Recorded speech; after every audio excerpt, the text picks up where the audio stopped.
and welcome to this edition of our Thursday Talks. I'm your host, Kelly Barth, and I'm the founder and co-owner of Simply Liturgical Music. Our subject today is publishing your liturgical music. Whether you're a liturgical composer yourself or just want to learn more about this side of the industry, I hope you will come out of this talk with some new insight. First, we're going to talk about the craft of composing and some guidelines for honing it. Then we will talk about the publishing industry itself and the options composers have for sharing their music with worshiping communities. Let's get started. Composing music is a craft, and like any craft, we must continually work at it. But when dealing with liturgical music, there are special things we need to keep in mind. We're going to begin with the 3 judgments given to us by Sing to the Lord, the document from the U.S. bishops on music and divine worship. In here, it says our music must be liturgically sound, pastorally appropriate, and musically proficient. Liturgically sound because it should be music that springs forth from the liturgy, not inserted into liturgy. Pastorally appropriate because it should be appropriate for our ministries in our parishes, and musically proficient.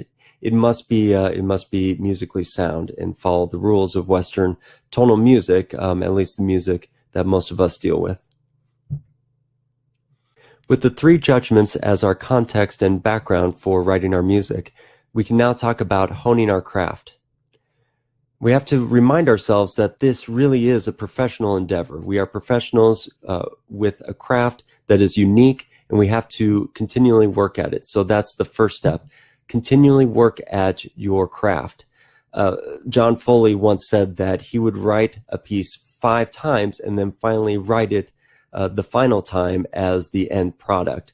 And so he kept working at it, and we all must keep writing each and every day and working on our craft. But we don't have to do it alone. We can do it with colleagues and other composers who can give us feedback, professional feedback, to help us see a different perspective on the work that we're doing so that we can grow in our art. But at some point, we will be told, or we will know, that there are aspects of this art that we need to work on, different things that we need to improve on, and we need the help of professional education to get there. So whether it's musical, theological, anything, we can take classes or study privately.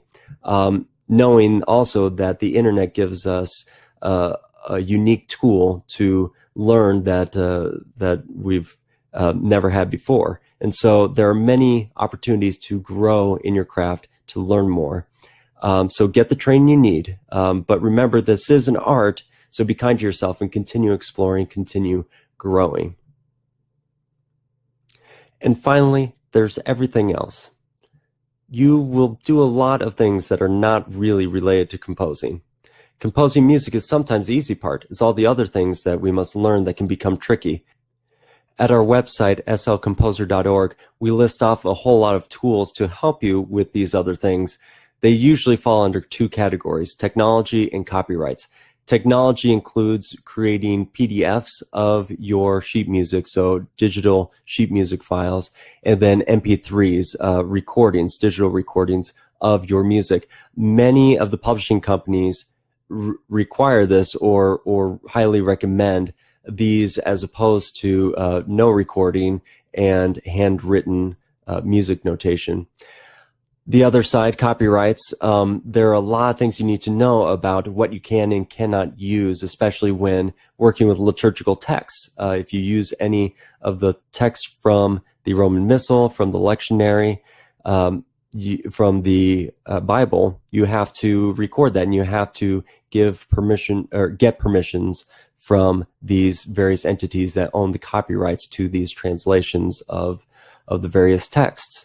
And it gets pretty complicated. So there are tools out there to help you learn who you need to talk to, what permission you need, and what the rules are when using someone else's texts or something very close to those texts. And that's about it for the craft of composing. Now we're going to move on to the actual publishing industry. In today's world, there are many ways for liturgical composers to get their music into the hands of worshiping communities, but they all basically fall into 3 categories. Composers can publish through an established publishing company. They can self-publish, or they can self-publish through an established distribution company. We'll take a look at each. The Catholic Church in the United States is extremely lucky to have some amazing publishing companies that work to bring quality music to our parishes. These companies include Oregon Catholic Press, GIA and World Library Publications, St. James Music Press, and Worship Now, a newer company that does modern music in their hymnal, Worship Now. And these companies make it very easy for composers. Composers simply have to send their music into these companies. If their music's chosen, then these companies will do all the rest of the work. They will give a percentage of whatever they make from that composition back to the composers. So composers can publish through already established publishing companies who both publish and distribute their music. Working with composers from all over the world, I've been amazed at how many entrepreneurs there are in the liturgical music world who have created their own companies in order to promote their own music. Some of these individuals include David Kaufman, who created Good for the Soul Music, Sharon Jean Klosner, who created Light the Fire Music, and Jason Lyles, who created Music for the Soul. And finally, composers can self-publish through distribution companies. This is a relatively new phenomenon where composers do all the work of getting their music ready, their MP3s ready, and having it print ready. They do the publishing process on their own. But they have a company that can distribute that music for them, who can connect them to potential customers. Sheet Music Plus is one of the leaders of this industry, and they do it for all types of music. From pop music to rock music to liturgical music and everything in between. Simply Liturgical Music, the company that my wife and I founded, is seeking to do that for the liturgical music composer. So we help composers to do the publishing process, but they really do it on their own. We help them get copyright permissions, but we connect them to the right people, and again, they do it on their own.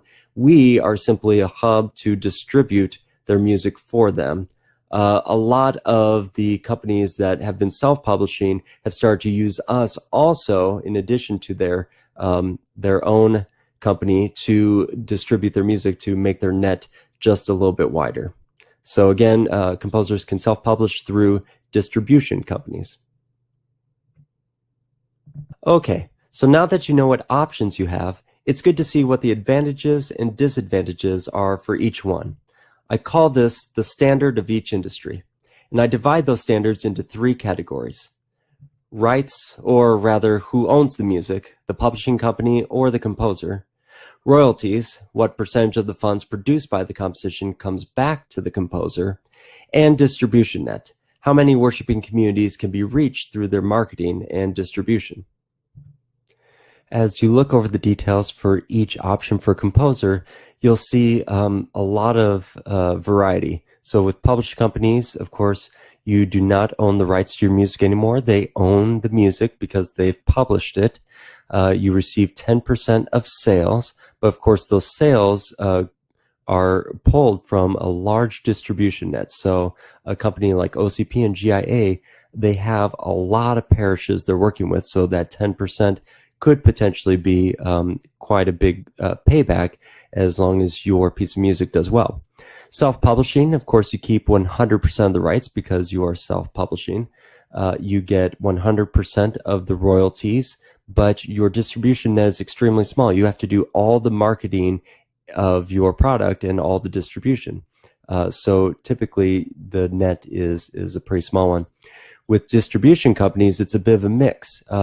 You retain 100% of the rights because you are doing the publishing. The company is only doing the distributing for you. You get 40 to 45% of sales. So with Simple Liturgical Music, composers get 40% of the sales. And the distribution net is, I like to say, medium and growing. So it's not real large yet because these are newer companies, but they're growing all the time. So you do not have as large a net as OCP, GIA, and those larger companies, but you're doing a lot better in general than if you're trying to self-distribute to market the music on your own. Okay, so you have all of your music ready and you're ready to submit. How do you do it? What's the submission process look like? I'll quickly go through each of the major companies we have talked about. Here's OCP's page. They give you a really good guide on how to submit your music.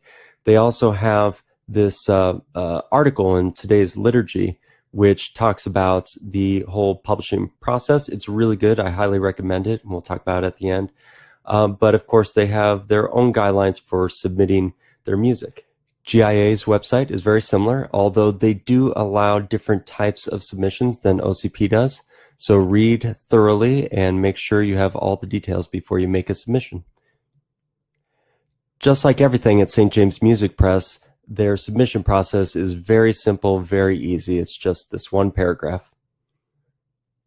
With Worship Now, they are always on the cutting edge of technology, and so they actually have you submit through a Google form, and they want a lead sheet and an MP3 file, so it's a little bit unique. With Sheet Music Plus, of course, they're a distribution company, not a publication company, so you have to have everything published ready before you send it to them. But they have a whole website dedicated to helping you get your music out there. Now, of course, this is not a Catholic or liturgical specific company. They do all music, so you have to keep that in mind when submitting to them. And at Simply Liturgical Music, we have an entire page called slcomposer.org that helps you not only submit your music, but learn how the submission process works. So you can see how SLC works. You can access a lot of different tools for learning how to get your music ready. You can learn about copyrights and MP3s and PDFs, a whole lot of information, because it was difficult for me to learn this industry, and so I've always endeavored to try to help you to learn it as well. And again, for more information, I would highly suggest slcomposer.org and the article Getting Your Music Published by Rick Modlin from OCP. So SLC and that article I showed you on OCP's website are very, very good resources. Thank you so much for joining me for this edition of our Thursday Talks. I hope you gained new insight into the topic of how to publish your liturgical music. Take care, stay safe, and God bless.